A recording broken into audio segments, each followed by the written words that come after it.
Quiero darle gracias a Dios por darme el privilegio de poder traer su palabra en esta mañana. Y quiero en esta hora invitarlo, que vamos a abrir nuestras Biblias en el libro de Josué, capítulo 1.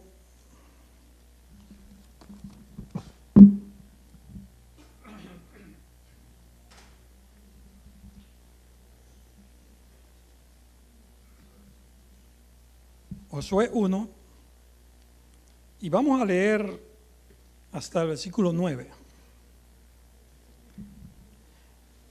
Josué 1, desde el 1 hasta el 9. Dice: y aconteció después de la muerte de Moisés, siervo de Jehová, que Jehová habló a Josué, hijo de Nun, ministro de Moisés, diciendo: mi siervo Moisés es muerto. Levántate pues ahora y pasa hasta este Jordán, tú y todo este pueblo, a la tierra que yo te doy a los hijos de Israel.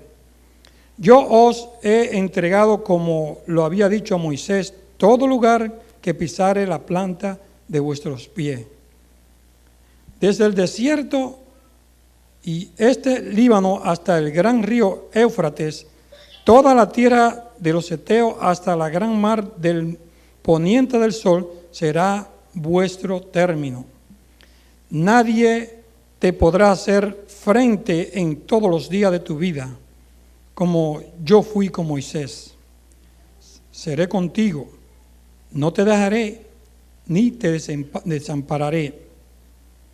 Esfuérzate y sé valiente, porque tú repartirás a este pueblo por heredad la tierra de la cual juré a sus padres que la daría a ellos.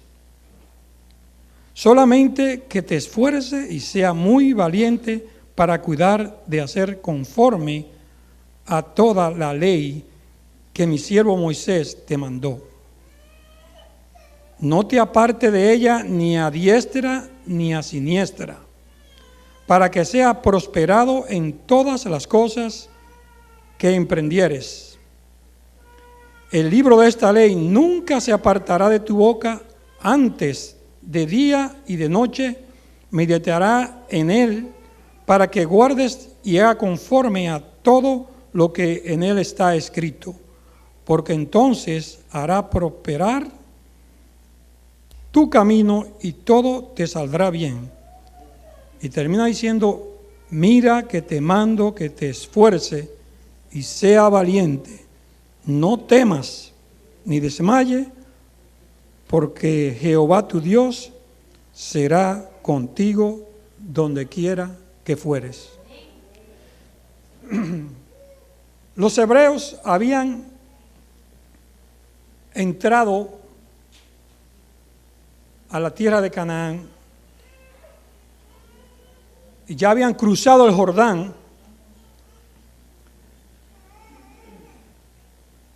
pero todavía ellos no habían tomado dominio sobre esta tierra. Y a juzgar por las apariencias, humanamente hablando, era imposible para el pueblo de Israel conquistar esta tierra. Era imposible para ellos conquistar esta tierra. ¿Por qué? Porque la raza que habitaba allí era una raza poderosa. Era una raza que estaban dispuestos a cualquier cosa con tal de repeler una invasión, o que alguien tratara de arrebatarle sus propiedades. Las diferentes tribus que estaban allí, que habitaban en ese lugar, eran unas tribus que estaban unidas, ellos eran unidos. Y estas tribus militar y bélicamente estaban bien preparados. Militar y bélicamente estaban bien preparados para repeler cualquier agresión, cualquier invasión. Además, estas tierras estaban protegidas por fortalezas, estaban protegidas por ciudades amuralladas, Y en este tiempo, por decirlo así, Jericó era una ciudad, vamos a decir, era la ciudad más poderosa que había en toda esa vecindad. Tenía un cuerpo militar bien preparado, bélicamente y militarmente. Estaban dispuestos a cualquier cosa para contar de defender su tierra. Dice el Espíritu de profecía que esta ciudad se caracterizaba porque estaba en una llanura. Y en esta llanura allí tenían abundancia de productos agrícolas y frutas tropicales. Era una ciudad codiciable. Pero también era una ciudad muy orgullosa y llena de palacios y templos bien lujosos. Era una ciudad corrompida. Era una ciudad que desafiaba al Dios del cielo, desafiaba al Dios de Israel. Era el centro de la idolatría de todas las naciones que le circundaban. Allí se reunían en Jericó para adorar a los dioses falsos. Ahora Josué llega allí y cruza el Jordán. Me imagino que todos conocen la historia de cómo cruzan el Jordán. Dios secó el Jordán, hizo que las aguas pararan y ellos pasaron en seco y acamparon al otro lado del Jordán, ya cerca de Jericó.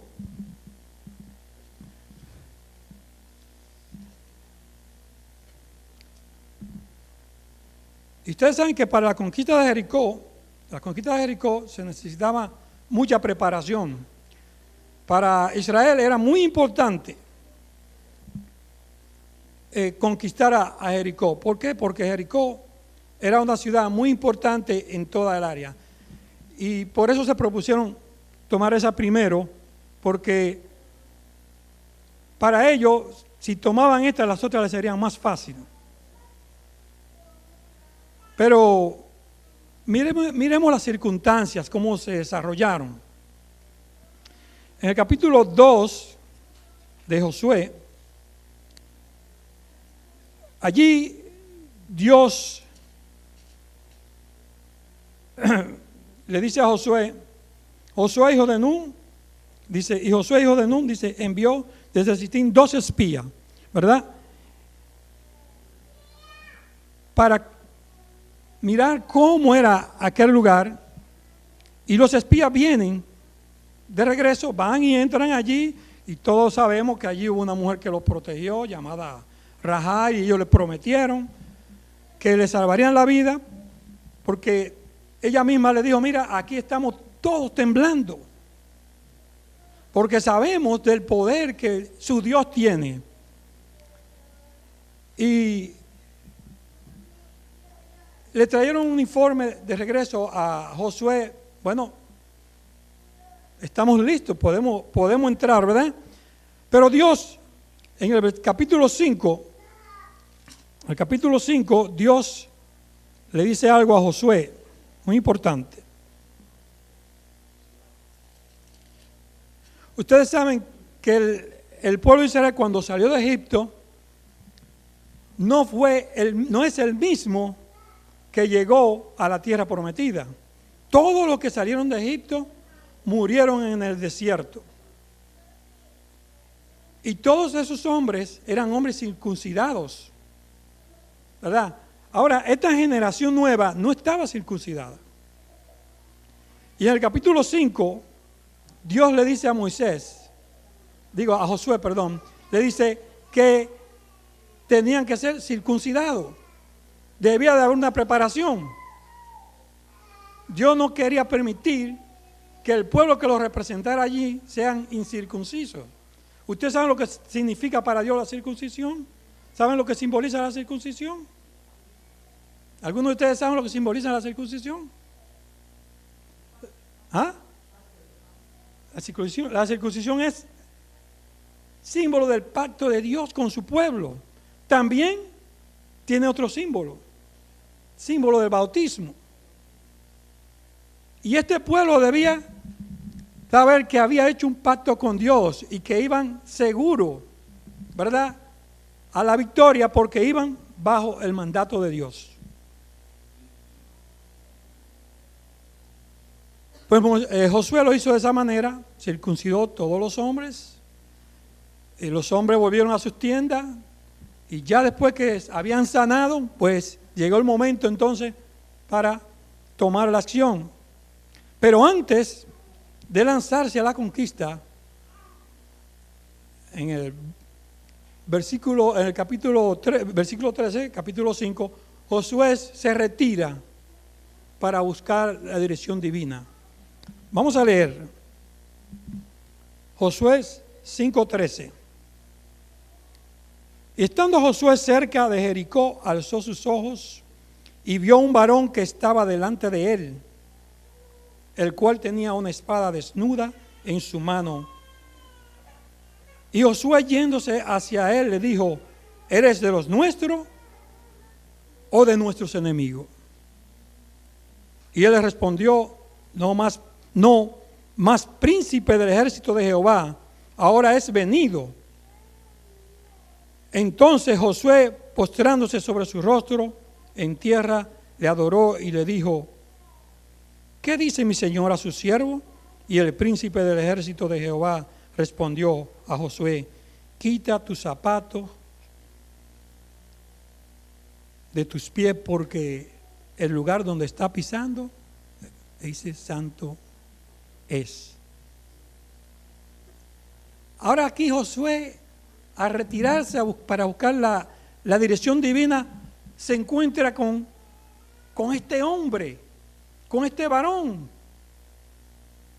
Yo me imagino que era un hombre bien robusto, que parecía un soldado, ¿verdad que sí? Porque Josué le pregunta: ¿eres de los nuestros o eres de nuestros enemigos? Josué estaba confundido. Pero cuando este varón le habló, dice, y le dice: soy príncipe del ejército de Jehová, Josué se dio cuenta que estaba ante la presencia de ¿quién? Ante la presencia del Creador del universo. Estaba ante la presencia de Cristo. Y Josué inmediatamente cayó en tierra y adoró.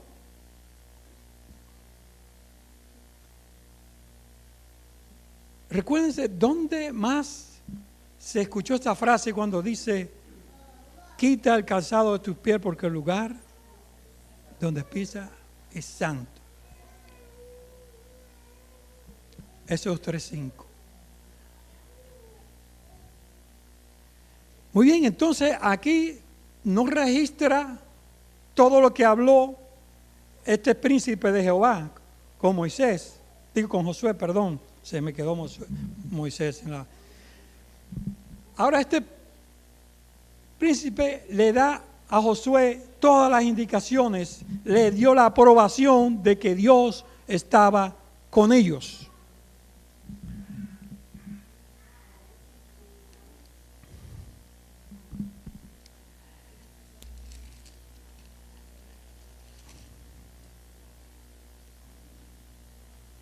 Capítulo 6.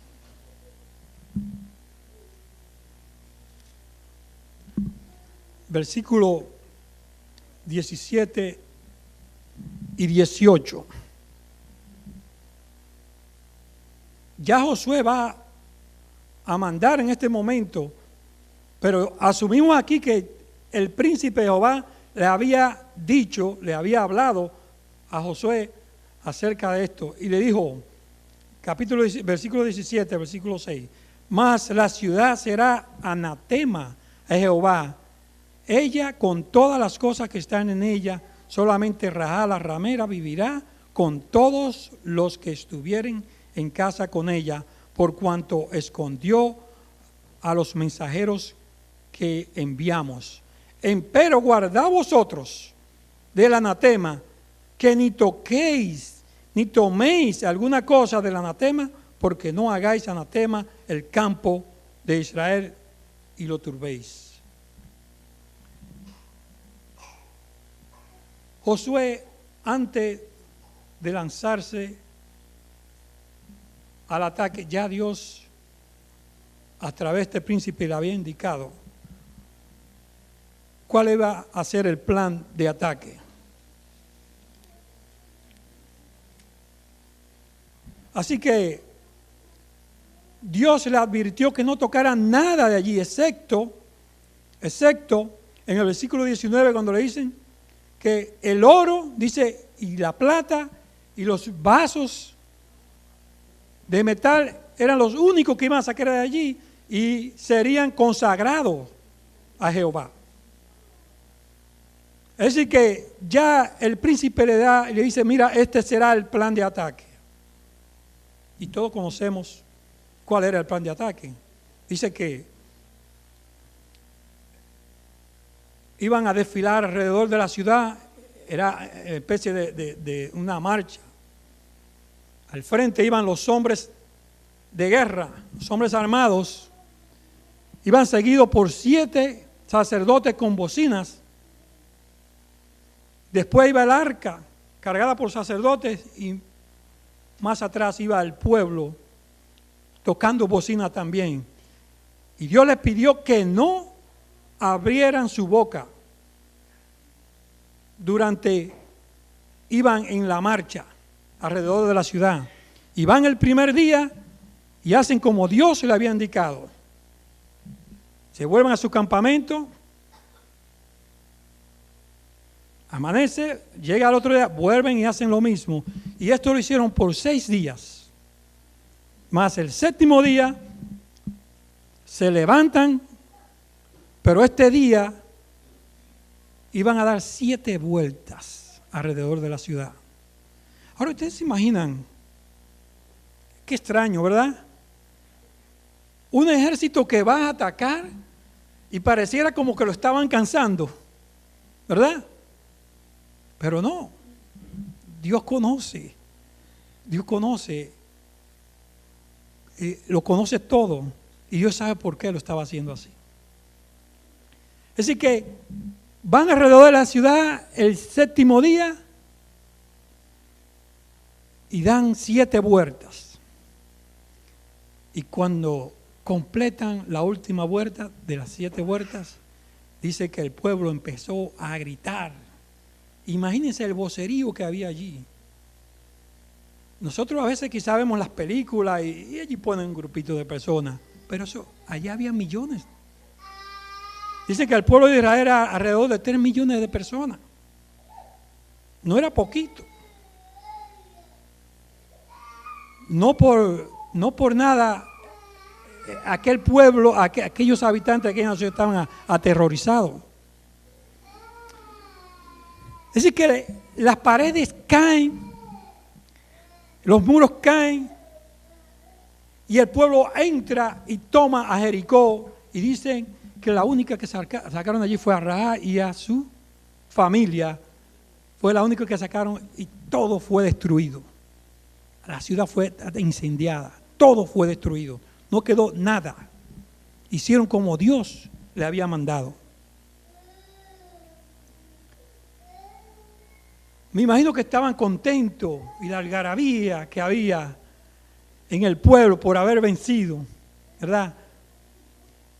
Y ahora Josué, después de haber vencido a Jericó, Josué se dispone a ir a otra conquista. Había una pequeña ciudad llamada Hai. Vamos al capítulo 7, en el versículo 2. Dice, y Josué envió hombre desde Jericó a Hai, que estaban junto a Betabén, hacia el oriente de Betel, y le habló diciendo, subí y reconocí la tierra, y ellos subieron y reconocieron a Hai.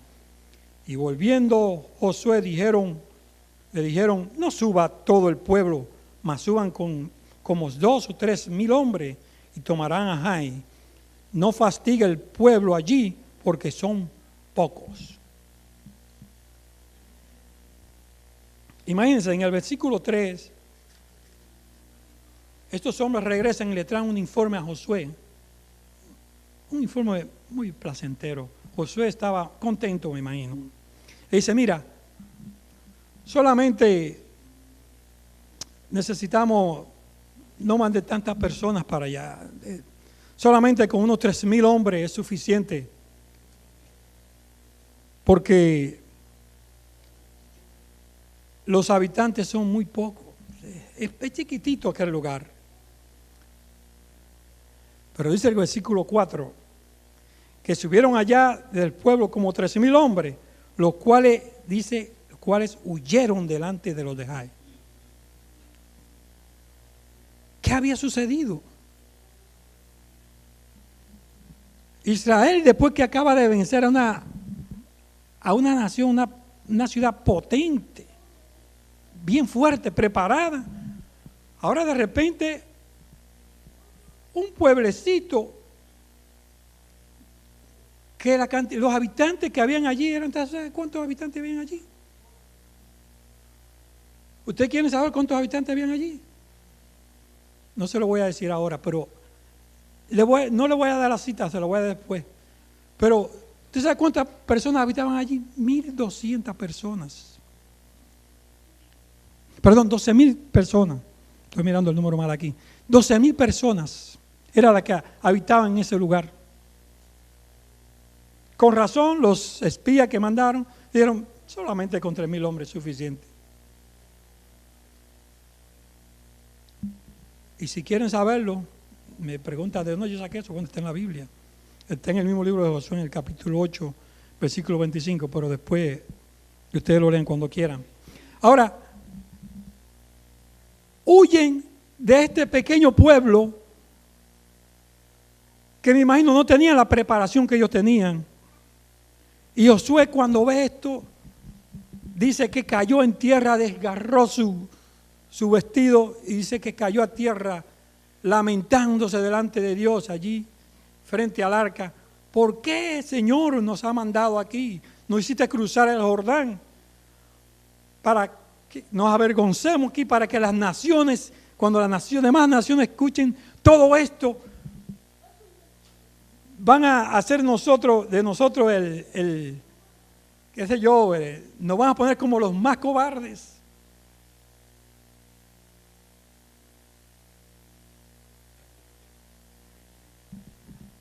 Y recuerden, después que Josué se lamenta allí y se queja, Dios le dice a Josué, el capítulo 7, versículo 10, leamos. Y Jehová dijo a Josué, levántate, ¿por qué te postras así sobre tu rostro? Israel ha pecado y aún han quebrantado mi pacto que yo les había mandado, pues aún han tomado del anatema y hasta han hurtado y también han mentido y aún lo han guardado entre sus enseres. Por esto los hijos de Israel no podrán estar delante de sus enemigos, sino que delante de sus enemigos volverán la espalda por cuanto han venido a ser anatema.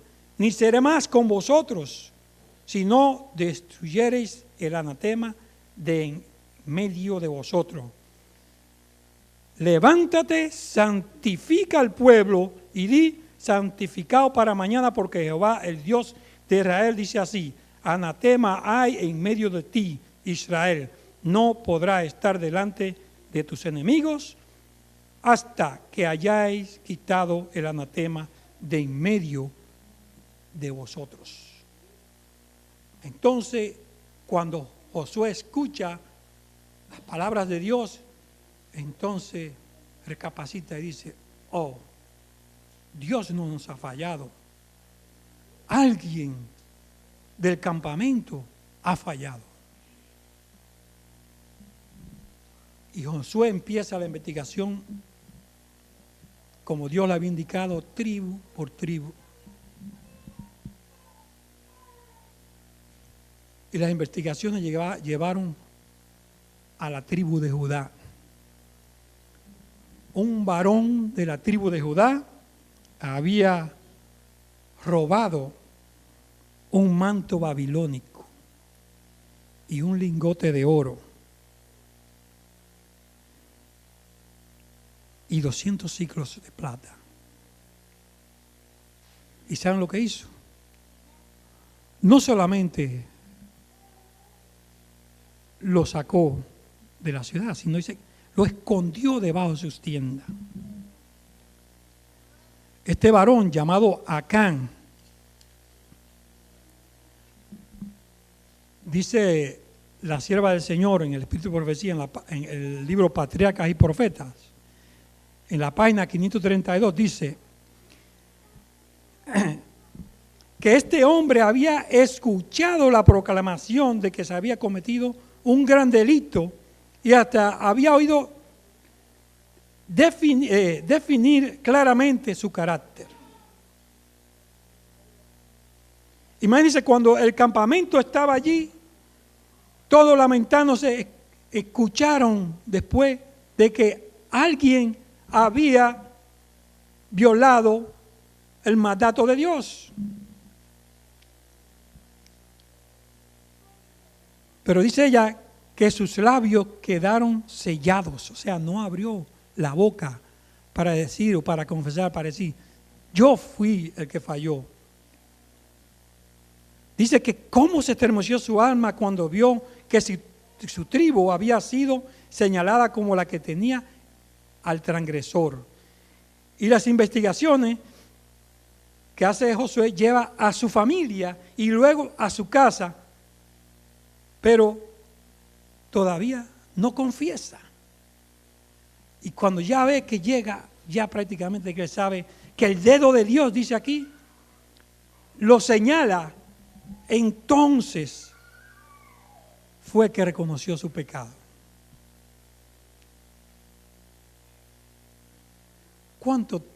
¿Cuántas veces se hacen este tipo de confesiones?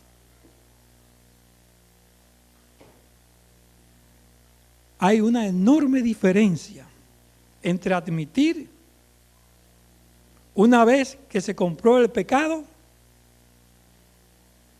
y confesar el pecado a Dios inmediatamente se comete.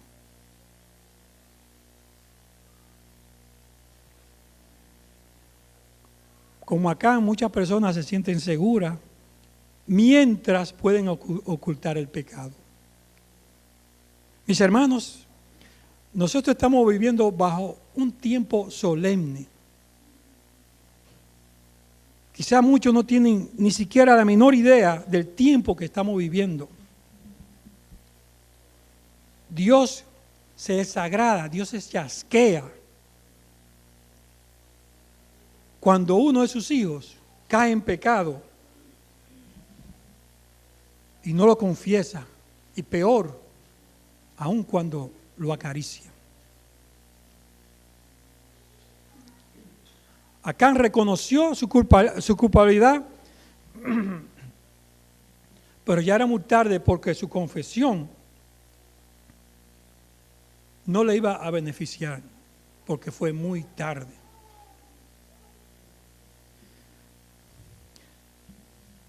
Saben que este pecado de Acán trajo desastre al pueblo de Israel. Dice la sierva del Señor que así mismo por el pecado de una sola persona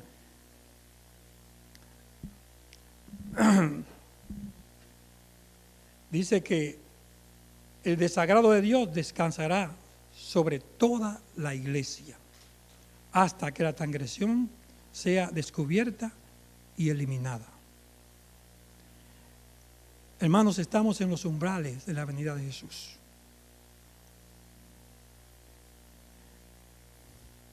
Cristo ha llamado a su pueblo para que alcance un nivel de vida cristiana, oigan bien, un nivel de vida cristiana perfecto. Cuidado, no me vayan a apedrear cuando yo digo un nivel de vida cristiana perfecto. Dios espera que nosotros seamos perfectos como cristianos. Y si lo quieren comprobar, Mateo 5:48 lo dice. El mismo Jesús dijo, quiero que sean, dice cómo, perfectos como mi Padre es perfecto que estás en los cielos. Hay quienes hay quienes han dicho que viviremos pecando hasta el fin. Esto no es cierto. Esto no es cierto. Es verdad que tenemos una naturaleza pecaminosa con nosotros, pero una vez entregamos nuestra vida a Cristo, viviremos justificados, perdonados, y si caemos, porque no digo que no caemos, si caemos, abogado tenemos, dice la palabra de Dios. Por eso Cristo murió. Es cierto que mientras tengamos esta naturaleza, podemos caer, pero también podemos levantarnos. Amén, gloria a Dios.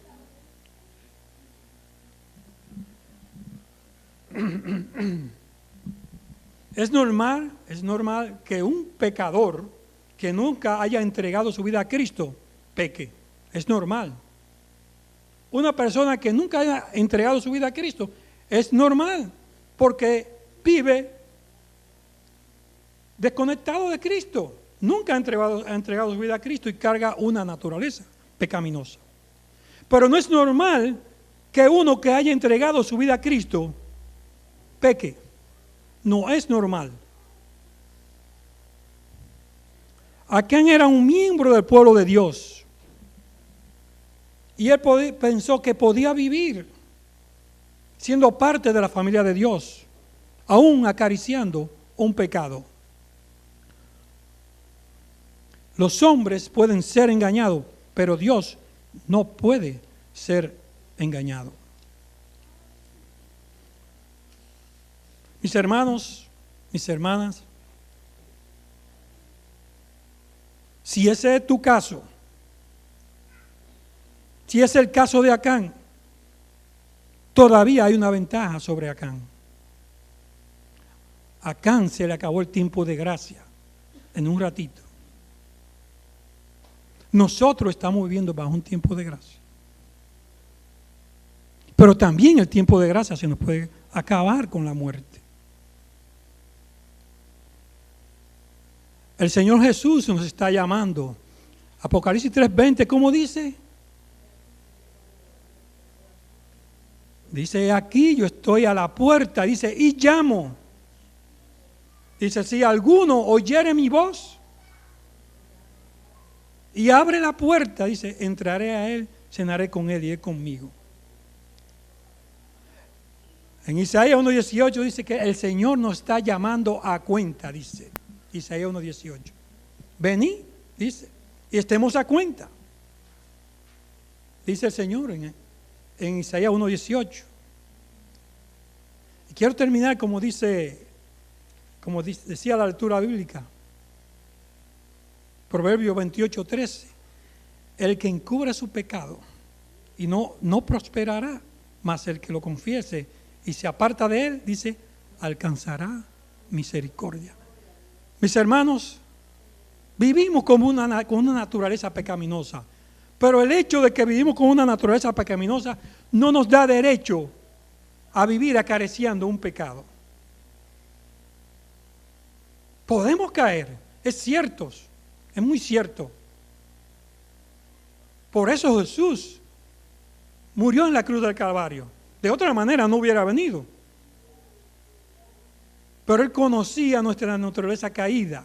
Por eso vino a dar su vida por nosotros, para que nosotros podamos levantarnos cada vez que caigamos. Y gloria a Dios por eso. Así que el Señor nos llama. Si hay algo que no hemos arreglado con nuestro Dios, el Señor nos llama y nos dice, estemos a cuenta. Isaías 1:18. Mis hermanos, que el Señor les bendiga. Amén.